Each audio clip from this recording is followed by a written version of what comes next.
केंद्रीय मंत्री और लोजपा प्रमुख चिराग पासवान ने कहा कि महागठबंधन परिवारवाद की राजनीति कर रहा है, जबकि हम क्षमता के आधार पर प्रतिनिधित्व में विश्वास रखते हैं।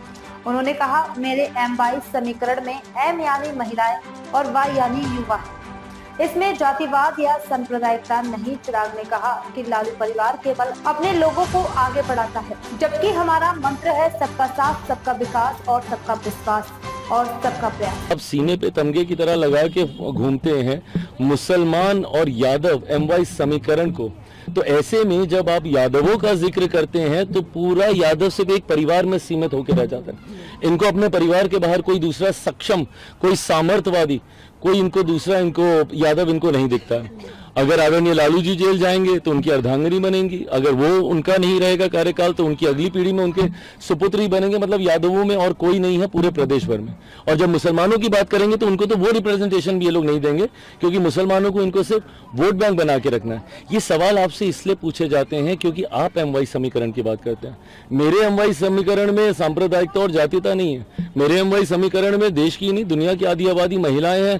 और वाई समीकरण में बिहार की नहीं हमारे देश की सबसे बड़ी आबादी युवा है। सर, बट इंडिया गठबंधन में भी तो माइनॉरिटी को उतनी सीटें नहीं मिली। आपकी पार्टी ने 1 दी है, बीजेपी ने तो दी ही नहीं है, और जेडीयू ने 9 के लगभग शायद दिया। प्रभु, हमने कम से कम दी तो, क्योंकि इस गठबंधन के बारे में, एनडीए के बारे में कहा जाता है कि मुसलमान हम लोग को वोट नहीं करता, मुसलमान हम लोग के साथ। ये एक नैरेटिव सेड अनसेड वे में विपक्ष ने पूरी तरीके से स्थापित कर दिया कि मुसलमान हम लोग को वोट नहीं करता। उसके बावजूद, और अगर मेरे समर्पण पे अगर कोई उंगली उठाए तो 2005 आज से ठीक 20 साल पहले मेरे नेता, मेरे पिता आदरणीय रामविलास पासवान जी ने पूरी पार्टी समाप्त कर दी इस बात की घोषणा करते हुए कि कोई मुसलमान मुख्यमंत्री बने। उस वक्त कहां थे मुसलमानों को हितैषी, कहां थी राजद जैसी पार्टी? भाई, सच्चर कमेटी की रिपोर्ट जब आई थी 2005-6 के आसपास, सच्चर कमेटी की रिपोर्ट से पहले कौन था?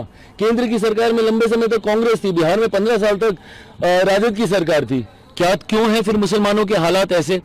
मैं इसीलिए कह रहा हूं, आप पूछिए, हमसे सवाल पूछिए, कोई दिक्कत नहीं है। बट हम लोग सीने पे तमगे की तरह लगा के नहीं फिरते हैं कि भैया हम लोग मुसलमानों के लिए ये करेंगे, हम लोग वो करेंगे। हम लोग की सरकार का मंत्र, मेरी सरकार का मंत्र एकदम स्पष्ट है, सबका साथ, सबका विकास, सबका विश्वास और सबका प्रयास। मेरा विजन एकदम स्पष्ट है। मैं बिहार फर्स्ट, बिहारी फर्स्ट की बात करता हूँ, 14 करोड़ बिहारियों की बात करता हूँ।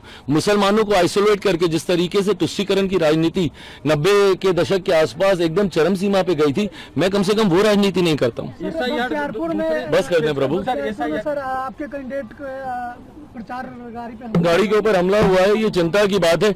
अब ये वही है ना, अब देखिए, अब राजद हल्का सा भी इन लोगों को चुनावी प्रतिस्पर्धा दिखती है तो इन लोगों के कल्चर में रहा है इस तरीके से हुड़दंग मचाना, ये एक दूसरे के ऊपर हमला करना, और इसी तरीके से ये लोग करते रहे। अभी तो सरकार में आते नहीं है, चुनाव के वक्त ही इन लोगों का ये हुड़दंग चरम सीमा पे चला जाता है। तो सोचिए कभी सत्ता में आ जाएंगे तो क्या रहेगा।